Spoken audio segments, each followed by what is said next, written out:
Olá, sejam muito bem-vindas e bem-vindos. Eu sou Eliane Barros, editora da agência Patrícia Galvão. E hoje estamos começando uma nova série no Patrícia Galvão Podcast para debater os dados da pesquisa Percepções da População Brasileira sobre Feminicídio, realizada pelos Institutos Patrícia Galvão e Locomotiva com apoio do Fundo Canadá. Neste primeiro episódio da série, nós contamos com a participação da pesquisadora Jaqueline Romero.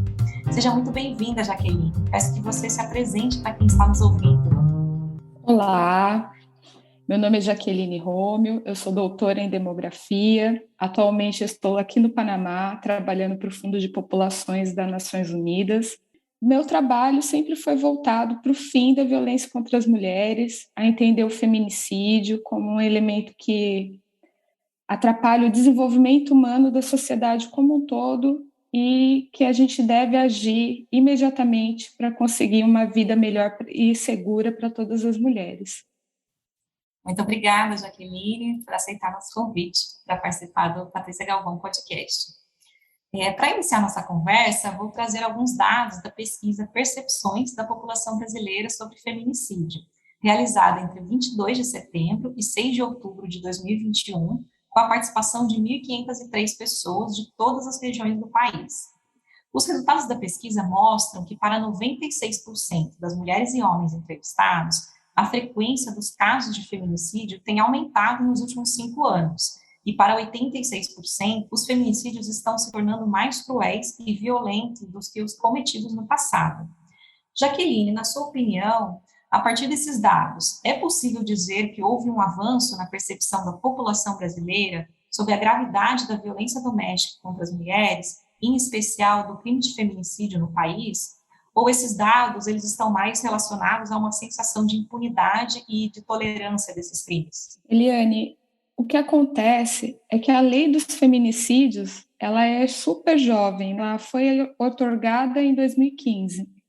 Então, a partir do momento que a gente tem uma lei que nomeia esse crime e dá uma métrica para a população como um todo, da gravidade dessa violência doméstica e o quanto ela impacta na segurança, na defesa das mulheres da sua própria vida, inclusive em crimes violentos como esses, a gente cria um entendimento social mais apurado do que realmente já acontecia, mas era camuflado por uma naturalização antes da lei. Então, a gente teve antes ainda um pouco a Lei Maria da Penha, que se popularizou, que tirou daquela situação de convencional as violências dentro do domicílio. Depois, com a lei do feminicídio, foi entendido que as pessoas não deveriam encontrar no feminicídio, no homicídio de mulheres, um crime comum, mas sim um crime agravado pela sua crueldade, pelas questões de que a mulher não consegue se defender numa situação em que o agressor geralmente tem controle de toda a privacidade, a rotina dessa mulher, então se converte num crime hediondo, porque não dá tanta defesa para a vítima. Por isso, ele aumentou na população essa percepção da gravidade, que é a violência doméstica, chegando a um nível de extermínio da mulher, e popularizou, né, que se deve ser feito algo para barrar esse tipo de violência. Muitos desses crimes antigamente passavam como um crime não identificado. Então, a partir do momento que você tem uma métrica para isso, você acaba dando o seu devido valor, peso e a importância que é se mobilizar em contra a violência doméstica de gênero contra as mulheres. Eu acredito que criou um vocabulário, criou uma maneira de falar sobre isso dentro dos termos da proteção que o Estado deveria dar e não dá, né? Para concluir, eu acredito que a partir da outorgação da lei do feminicídio e de todo esse movimento feminista, movimento de mulheres que deu origem à possibilidade desta lei, nós tivemos um ganho popular muito grande, porque as pessoas conseguiram absorver a importância da ação, né, das mulheres em prol de nomear suas violências, suas experiências, tanto de vida quanto de morte, e que, a partir de então, a sociedade passa a olhar com outros olhos esses crimes, desnaturalizando e observando a importância de punir para que se consiga também prevenir, né? Uma outra questão do Brasil é que a maior parte dos assassinatos não são investigados. E o boletim de ocorrência, que é o primeiro item, né, da peça jurídica, define muito o que vai ser entendido ou não no processo. Então, um homicídio de mulheres, dentro de um contexto de violência de gênero, ele entrar como feminicídio é um ganho também para a questão das punições, da questão dos inquéritos. Isso abre uma chance de que todas essas mulheres que foram vitimadas por feminicídio tenham, ao final, uma harmonização das penas aos agressores, além disso, que antes não era certo, né? Muito obrigada, Jaqueline, pelos seus comentários. Sem dúvidas, a criação dessas duas leis, a lei do feminicídio e também a lei Maria da Penha, foram dois grandes avanços que tivemos no Brasil sobre este tema. Gostaria de trazer agora um outro dado interessante da pesquisa, que indica que a maioria da população considera que todos os grupos de mulheres correm o mesmo risco de feminicídio. Muito embora as mulheres heterossexuais, as moradoras da cidade e das periferias, e as mulheres pobres e negras sejam percebidas como ainda mais vulneráveis. Jaqueline, como estudiosa desse tema, você pode nos dizer quais são as principais especificidades da violência doméstica quando as vítimas são mulheres negras e periféricas? E, na sua avaliação, essa maior vulnerabilidade ficou ainda mais evidente com a pandemia do coronavírus? Com relação aos grupos mais vulnerabilizados, né, pelo feminicídio, acho que uma coisa que é importante é pensar que as violências elas não são isoladas, elas são multiplicadas. Então, a violência de gênero, ela não está somente atuando na vida da mulher enquanto ela é mulher, mas ela se combina com a violência racista, a violência de classe social. Então, a interação gera um número muito maior de situações em que a mulher está em risco de perder a sua vida, que são as partes mais elevadas, mais intensas da vulnerabilidade. Dessa forma, quando se é uma mulher negra, pobre, periférica, as chances de ser uma das vítimas, o risco da vitimização por feminicídio é aumentado por diversos fatores. Às vezes, a distância entre a sua localidade, onde se vive, e o equipamento de segurança pública. A dificuldade de conseguir um advogado, conseguir acesso à informação para fazer as denúncias, a dificuldade de ter o acompanhamento das medidas protetivas, que isso tem todo um aspecto relacionado à disponibilidade dos serviços de atenção às mulheres vítimas de violência, que uma mulher negra e pobre tem e que uma mulher branca e da elite tem, por exemplo. Até mesmo o racismo institucional, dentro da própria instituição de segurança, afasta as mulheres dos serviços de segurança pública. Então, por exemplo, muitas mulheres negras, isso tem pesquisas até conduzidas pela própria Instituto Patrícia Galvão, que demonstram que a mulher negra ela tem uma revitimização quando chega ao serviço de segurança pública, a uma delegacia, por exemplo, onde ela vai ser questionada sobre quem realmente fez a agressão, e mesmo algumas instituições se negam a registrar os boletins de ocorrência com questões básicas como ameaça de morte. O primeiro passo é conseguir registrar isso, a sensação de que a sua vida está ameaçada. Algumas delegacias duvidam da denúncia de mulheres negras e pobres e indígenas também. Isso acomete no quê? Uma maior chance temporal de que aquilo realmente venha a acontecer. Então, a rapidez com que uma mulher negra, uma mulher pobre, uma mulher indígena consegue chamar essa atenção pode ser o divisor de águas entre estar viva e estar morta. Algumas mulheres estão mais longe de conseguir seus direitos efetivamente garantidos pelo Estado. Então, ter acesso, às vezes até mesmo, ao carro, né, para se locomover, ajudas familiares, muitas mulheres estão independentes, então somente elas e os filhos. E aí vem o elemento exterior, né, e agride e não tem aquela rede. Outras mulheres têm uma rede maior, até mesmo de advogados e psicólogos. E isso gera uma diferença na chance de escapar do atentado. E isso é provado com dados. Agora, você trouxe a questão do Covid, ele aumentou os tipos de vulnerabilidades em saúde que as mulheres tinham. Só que, junto com isso, muitas lacunas que já existiam foram expostas. Os conflitos domésticos, a ausência de serviços públicos de atenção às mulheres vítimas de violência. Foi exposto, porque a mulher precisou, às vezes, de fazer uma denúncia, o mecanismo já não funcionava, e aí, com o Covid, fechou e não houve informação de onde o caminho alternativo que se poderia ter numa situação de abrigamento de emergência. No próprio call center, houve uma disrupção entre os serviços, não se sabia se o 180 estava funcionando, se era 190, então a questão da informação. O governo não agiu em tempo hábil para promover formas de atenção e informação de onde o serviço alternativo estava. Isso gerou o quê? Maior número de violências contra a mulher.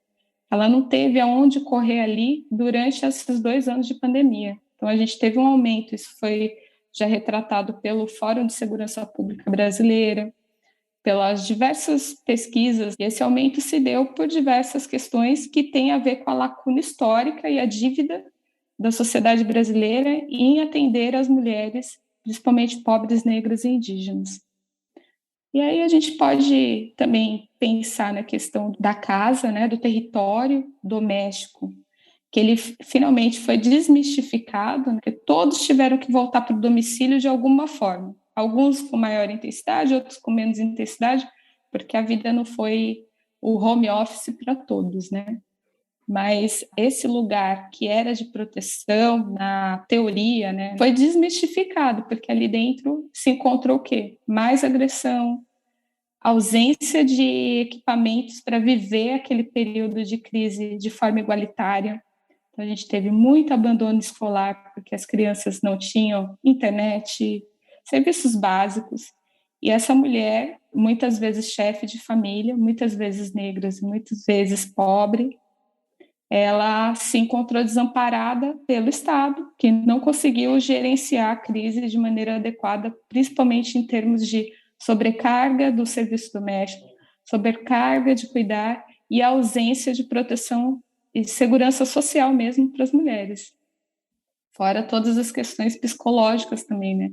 A questão da saúde mental das mulheres, principalmente pobres e negras e indígenas, durante todo esse período de 2 anos, ainda não sabemos o alcance do impacto, porque já não tinha atenção psicossocial para as mulheres de classe média, baixa, e já não existia esse serviço. E com a demanda aumentada e com essa descontinuidade dos serviços, isso ficou bem drástico. A gente tem também uma parte de suicídios para ainda ter que encarar e interpretar, e que talvez estejam relacionados a esses feminicídios também, né, com esse aumento. A gente ainda não sabe.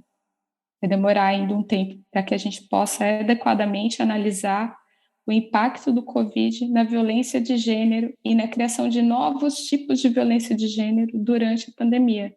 Mas é um fato que a ausência do Estado é um dos vetores desse aumento, com certeza.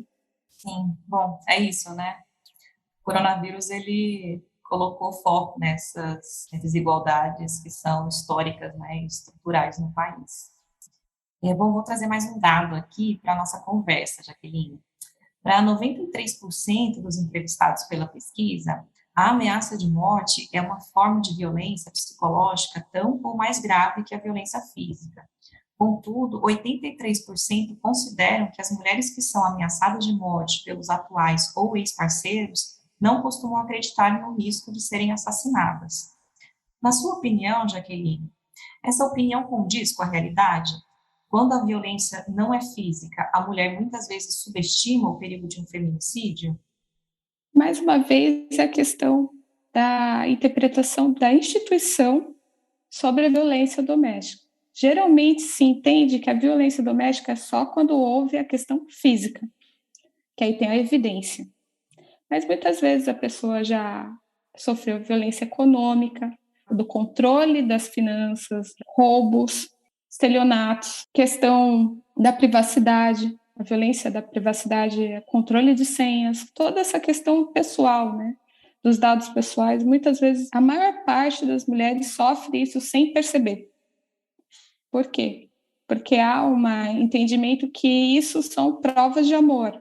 Você entregar suas senhas, você deixar participar da sua vida social como um todo, ter os seus amigos controlados, ter a sua vida social controlada, seu trabalho controlado, suas finanças controladas, e isso tudo é romantizado, e aí é a parte cultural da violência doméstica, tem tudo isso romantizado e interpretado pela sociedade como algo convencional, mas isso pode sim estar mascarando outros desencadeamentos. Mas é importante também que a mulher entenda que não há um ciclo da violência. Na verdade, é um contínuo da violência. Nós, mulheres, já tivemos, às vezes a própria mãe foi uma vítima, e aí a filha foi vítima na infância de violência sexual, violência doméstica, violência contra crianças. Quantas crianças foram espancadas a infância inteira? Chega na adolescência, tem toda a questão do bullying, tem toda a questão das violências sexuais, assédio moral, um monte de tipos de violência, e isso vai fazendo com que a mulher internalize certas situações e flexibilize o entendimento de que aquilo não é normal.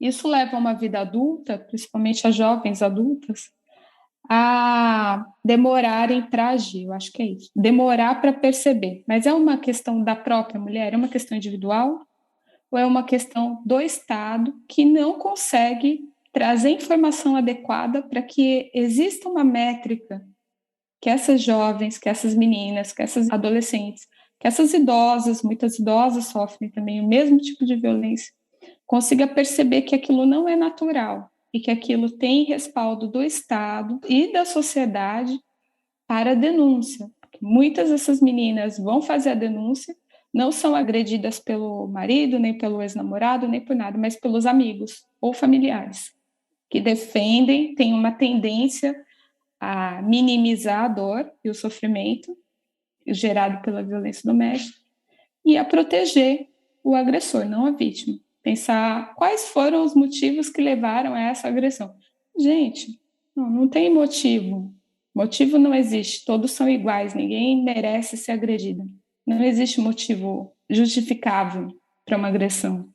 Mas a sociedade quer procurar uma motivação. E aí, nisso, tira o foco e confunde as mulheres.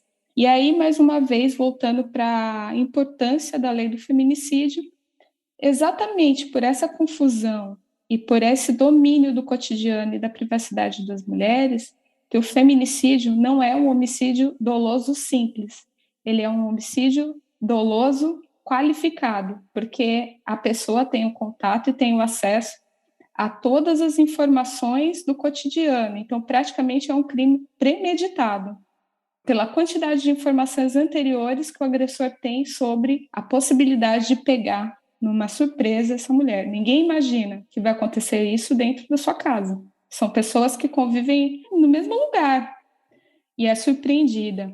Então, por isso é cruel, é hediondo, é premeditado e deve ser entendido como um nível mais alto da gravidade das violências interpessoais. Então, eu acredito que cada pessoa, cada mulher, criança, adolescente, idosa, que se sentir com a sua vida ameaçada, essa denúncia tem que ser incorporada imediatamente.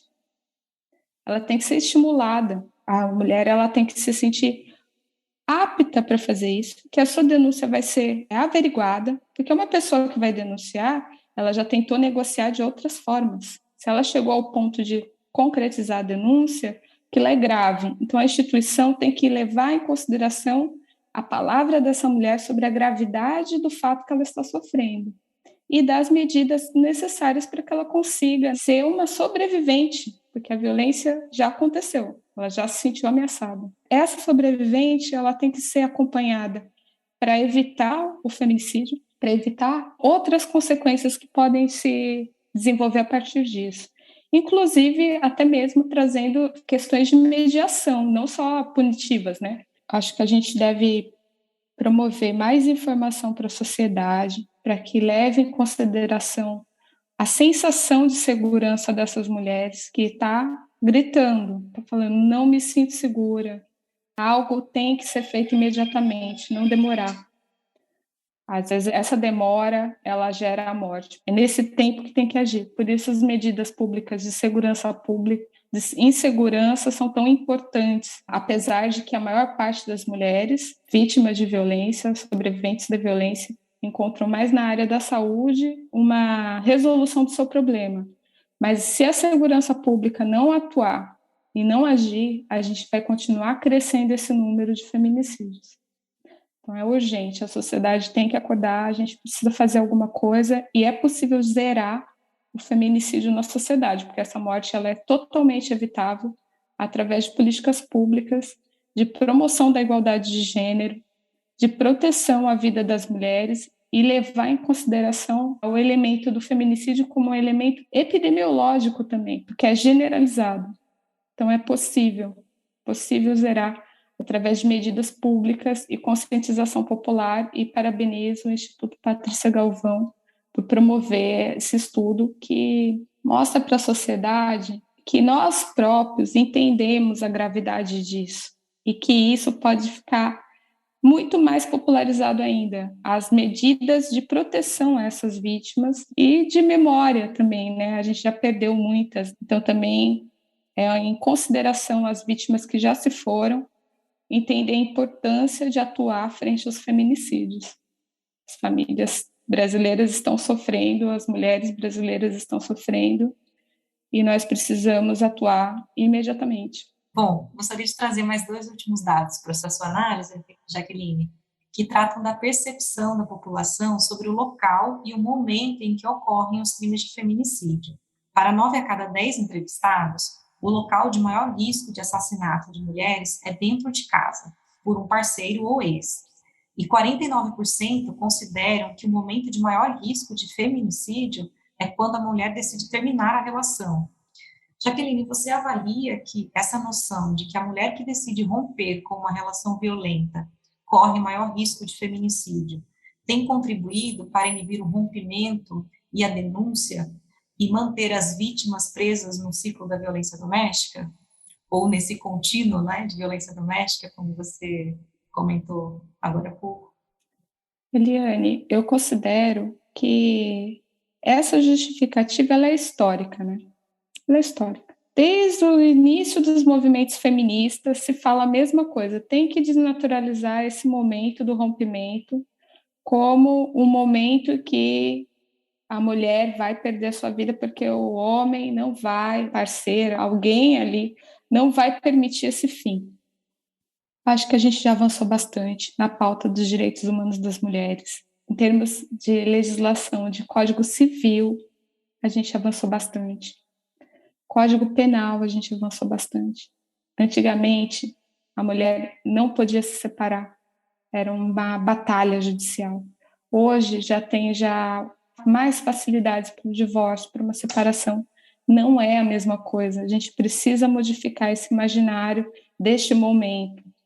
Embora muitos desses agressores falam que a sua motivação foi essa, ainda continua.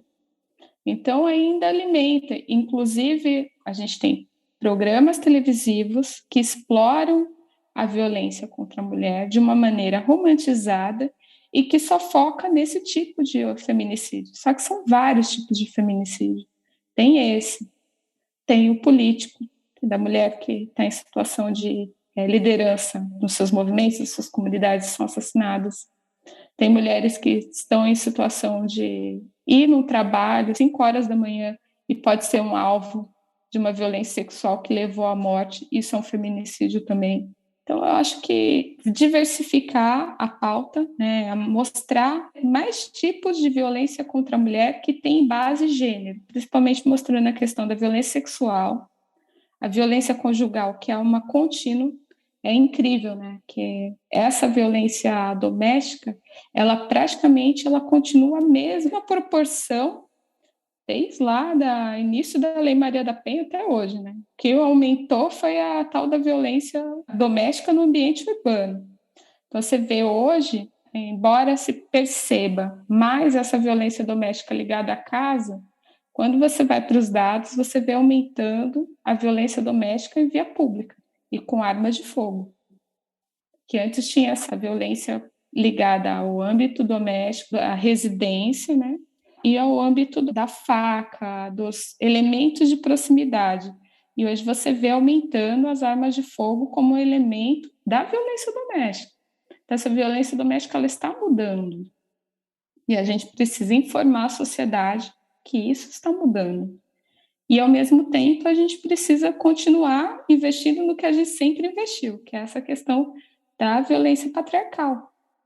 Que o homem chega a um nível de poder público em que ele se sente proprietário de vidas, proprietário da mulher, proprietário do filho, proprietário da mãe, proprietário da avó, proprietário da ex-companheira. Então, a vida dele é mais importante do que a dos outros, e aí, segundo o entendimento, se aquilo ali gerou um fim, ele não vai permitir a vida dessa pessoa fora do ambiente de domínio dele. E isso é justificativo, isso não pode. A gente não pode mais acreditar que isso é plausível depois de tanto avanço nos direitos humanos das mulheres. Tem modificado, mas a gente precisa trabalhar com a questão da educação para a igualdade de gênero nas escolas, urgente. A gente precisa trabalhar os estereótipos ligados ao feminino, à mulher negra, as mulheres indígenas, mulheres trans. A gente precisa trabalhar essas questões de estereótipos que impulsionam, né, mais violência contra as mulheres, principalmente de grupos mais vulnerabilizados. Nós precisamos criar redes de comunicação mais atualizadas para chegar nesse jovem, que ele vai ter a sua primeira companheira, ele não pode ser um assassino, se identificar como um assassino do joguinho virtual dele e levar isso para a vida. E acontece, a gente tem casos. Falta acompanhamento, a gente precisa regular a internet é um grande veículo de discursos de ódio, de engajamento para o ódio. A gente precisa atuar nesse âmbito e a gente não tem atuado de maneira tão rápida quanto a rapidez da transformação da sociedade. E é isso, e mudar essa sociedade, termos mais mulheres no poder, tirarmos velhas figuras que representam uma outra sociedade que já morreu, já acabou. A gente está em outra era da sociedade e a gente precisa de representantes que sejam adequados a essa nova era, né? Que é uma era dos direitos humanos das mulheres, direitos humanos das pessoas negras, da população indígena. Caminhou muito isso e a sociedade e a cultura precisa também caminhar junto com a normativa, que não basta a gente ter a lei ela tem que ser aplicada, ela tem que ser popularizada, ela tem que ser incorporada dentro da cultura da sociedade como um todo, para que aquilo seja execrado pela sociedade. O feminicídio, no nosso futuro próximo, espero, uma coisa do passado.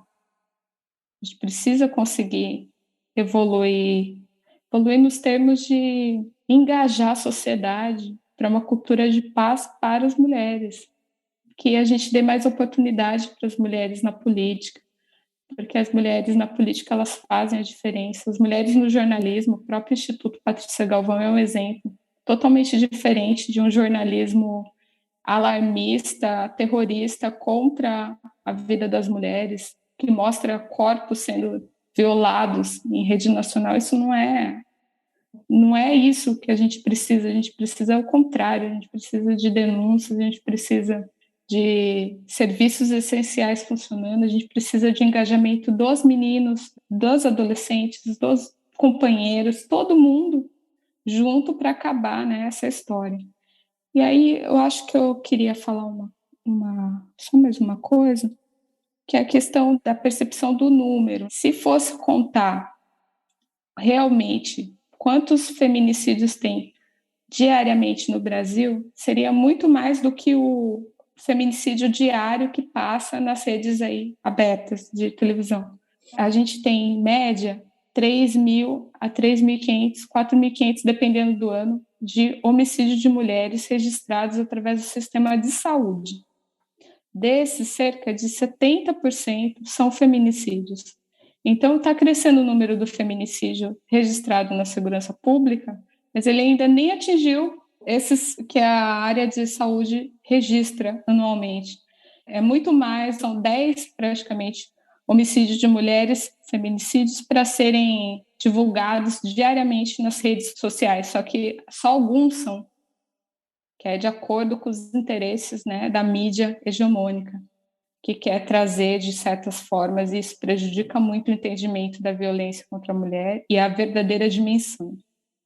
Então, se eles quisessem, eles poderiam divulgar muito mais ainda, e eles só divulgam alguns para criar mitos, na verdade, e para criar o medo nas meninas, que as mulheres e as crianças e as jovens não tenham medo de denunciar, não tenham medo de finalizar seus relacionamentos. O Código Civil já avançou suficientemente para uma pessoa ter amparo jurídico para conseguir se separar. É isso, a gente precisa se agarrar nas leis e no movimento de mulheres para garantir que essas leis funcionem, que elas desçam ao chão, né, à terra, e que hajam em benefício da gente, porque essas leis elas também têm outros elementos que têm a ver com a prevenção e a coibição, não só a punição do feminicídio, mas elas têm outros termos ali inerentes, que é o atendimento integral de violência contra a mulher. Então, são várias outras questões e que a gente ainda explorou pouco. A gente explora mais a questão da punição, que é óbvio que tem que ser punido, mas a gente pode caminhar para uma prevenção.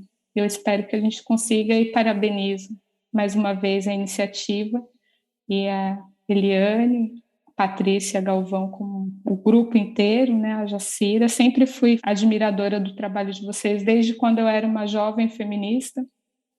Fez muita diferença para a minha interpretação do que é a condição das mulheres no Brasil. Eu agradeço imensamente. Nós que agradecemos, Jaqueline, por você ter aceitado o nosso convite para participar desse podcast.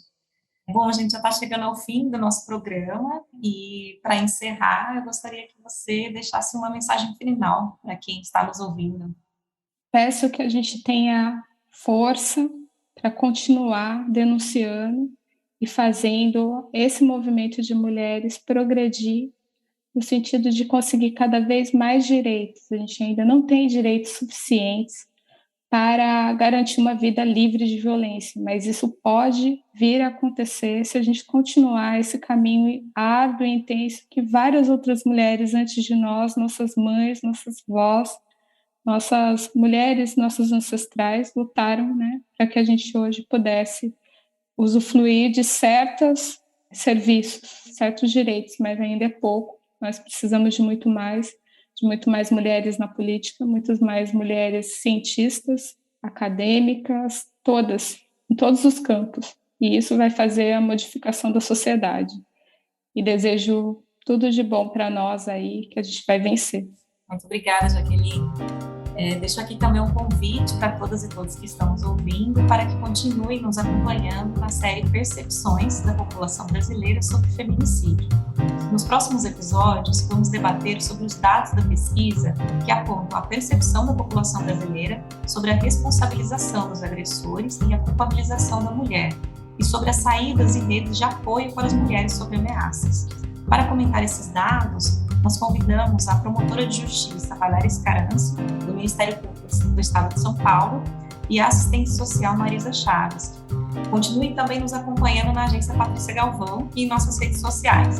O nosso site é o www.agenciapatriciagalvão.org.br e nas redes sociais vocês nos encontram no @Patrícia Galvão. Até breve!